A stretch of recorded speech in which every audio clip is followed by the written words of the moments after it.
Red book పరంగా మేము వెళ్ళాలి అనుకుంటే ఈరోజు వైఎస్ఆర్సీపీ నాయకులు ఎవరు రోడ్ల మీద తిరగరండి. ఇందులోని కక్షపూరితంగా ఎన్డీఏ గవర్నమెంట్ చేయాలి అనుకుంటే వైఎస్ఆర్సీపీ నాయకులు ఎవరు కూడా బయటకు తిరగలేరు. హోమ్ మినిస్టర్ గారు, నువ్వు కాదు ఇంకా కొన్ని 100 తరాలు వచ్చినా కూడా ఈ భారత రాజ్యాంగం నీ దయాదాక్షిణ్య వల్లనో, నీ లీడర్ చంద్రబాబు నాయుడు దయాదాక్షిణ్య వల్లనో, లేకుండా ఉంటే నీ లోకేష్ దయాదాక్షిణ్య మీద నడవడం లేదు. గుర్తు పెట్టుకో, we all are empowered by this constitution of India.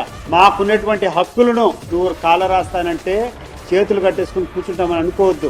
ఒకటి గుర్తు పెట్టుకో, ఈ రోజు పోలీసులు కొంతమంది నిన్ను సహకరిస్తున్నారని చెప్పి నువ్వేమన్నా విరవీగుతున్నావేమో, రేపు నువ్వు చేసేటువంటి ప్రతి ఒక్క కార్యక్రమానికి 10 ఎక్కువ చేయాల్సినటువంటి పరిస్థితులు వస్తాయి. అవి మంచిది కాదు, మీకు మంచిది కాదు, మాకు మంచిది కాదు. ఈ రెడ్ బుక్ కాదు, ఇంకోటి కాదు. ఎప్పుడైనా నేను ఒకటే చెప్తా, ఎవరము కూడా ఒక లైన్ దాటిపోకూడదు. భారత రాజ్యాంగం, భారత రాజకీయాలు ఒక సున్నితమైనటువంటి అంశం. ప్రతి ఒక్కరికి కొన్ని హక్కులు ఉంటాయి, కొన్ని రైట్స్ ఉంటాయి. అపోజిషన్ పార్టీలో ఉండేటప్పుడు పోరాటం చేయడం మామూలే, కానీ దాన్ని పూందాగా స్వీకరించాలి. నేను విమర్శించినప్పుడు ఆ విమర్శను సద్విమర్శగా తీసుకోవాలా, అంతేగాని నేను అన్నాను నువ్వు లోపలేస్తావంటే మీ నాయన జాగిరా, ఇది ఏ హోమ్ మినిస్టర్ నాయన జాగిరా, లేకుంటే లోకేష్ నాయన జాగిరా, లేకుంటే చంద్రబాబు నాయుడు జాగిరా? నేను I'm a proud citizen of this country.